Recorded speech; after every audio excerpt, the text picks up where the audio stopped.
Hello mga kapramdi! So for today's vlog, ano nga ba ang gagawin mo kapag ikaw ay ipinost sa Facebook o sa ibang social media platform at sinabihan ng kung ano-anong paninira?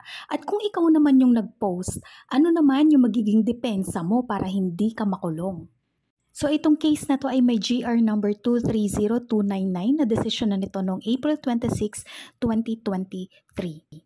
So sa isang Facebook post, etong nagrereklamo ay tinawag na bobo. Sinabihan siyang bobo. Kumain ka para di kalawangin ang utak mong ipis. Sinabi pa na, grabe naman, utusan mo ang asawa mo na mag-retire nang makalasap naman ng masarap na buhay mga hampas lupa. Isa pang post, supot, manahimik na lang. Alam ko mahirap ang buhay ngayon pero wag nyo namang pamukha na patay gutom kayo. Sinabihan pa silang inggit kasi di makapagpagawa ng bahay. Nangyari itong Facebook post na to noong August 3, 2011. Kung kaya naman, idinimanda yung nag-post ng libel under Cybercrime Prevention Act dahil yung mga paninirang puri ay ginawa sa pamamagitan ng computer system. O ito yung tinatawag na cyber libel. Pero ang sabi ng Korte Suprema ay hindi po pwedeng parusahan yung nag-post sa Facebook ng mga paninira dahil yung mga paninirang iyon ay naipost noong 2011 at ang Cybercrime Prevention Act ay naisabatas noong 2012. So ang ibig sabihin nito, hindi pa maituturing na krimen yung mga paninira sa pamamagitan ng computer system kasi wala pang batas na nagpaparusa dito noong mga panahon na yon.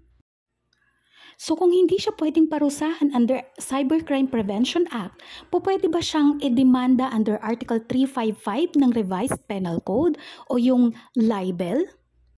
Pero ang sabi ng Korte Suprema, ang libelo under Article 355 ng Revised Penal Code, yung pinaparusahan dito ay yung mga paninira sa pamamagitan ng writing, printing, engraving, radio, painting, theatrical exhibition.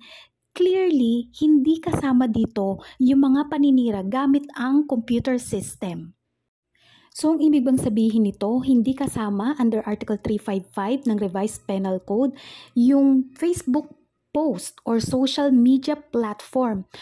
Ang sabi ng korte ay hindi ito kasama kasi kung kasama ito, hindi nagagawa ng panibagong batas ang Kongreso patungkol sa paninirang puri gamit ang computer system. At dito nga nagkaroon ng Anti-Cybercrime Prevention Act. Ang mga batas, lalo na yung may mga kaukulang parusa, ay hindi po pwedeng magkaroon ng retroactive effect. Ibig sabihin, hindi sila po pwedeng i-apply sa mga nakaraan o sa mga nakalipas na ginawa ng akusado. Kaya nga ang mga batas ay may period of effectivity. Pagkatapos nilang maging isang batas, kinakailangan muna silang ilathala o i-publish before silang maging effective. So, ang ibig bang sabihin, wala nang ibang paraan o ibang remedyo yung tao na siniraan sa Facebook post netong akusado at tinawag ng kung ano-anong paninira.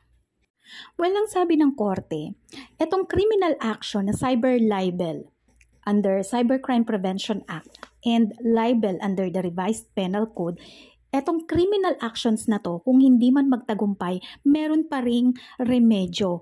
Ito ay civil action for damages. Ito yung paghingi ng danyos laban doon sa tao na nag-post sa Facebook ng mga paninira. Under Articles 19 to 21 ng Civil Code. So, anong pagkakaiba ng criminal action dito sa civil action? So, yung cyber libel ay isang criminal action. Yung libel under the Revised Penal Code ay isang criminal case. Etong danyos ay isang civil action. Well, ang pagkakaiba lamang po nila sa civil action, ang makukuha mo ay danyos o monetary compensation para sa damage o para sa harm na nagawa sa'yo ng mga mapanirang post sa Facebook. Ngayon, ito namang criminal action, magkakaroon ng imprisonment o pagkakakulong bilang kaparusahan maliban pa sa danyos na po pwedeng makuha nung siniraan sa Facebook post. So, yun po yung pagkakaiba ng dalawa.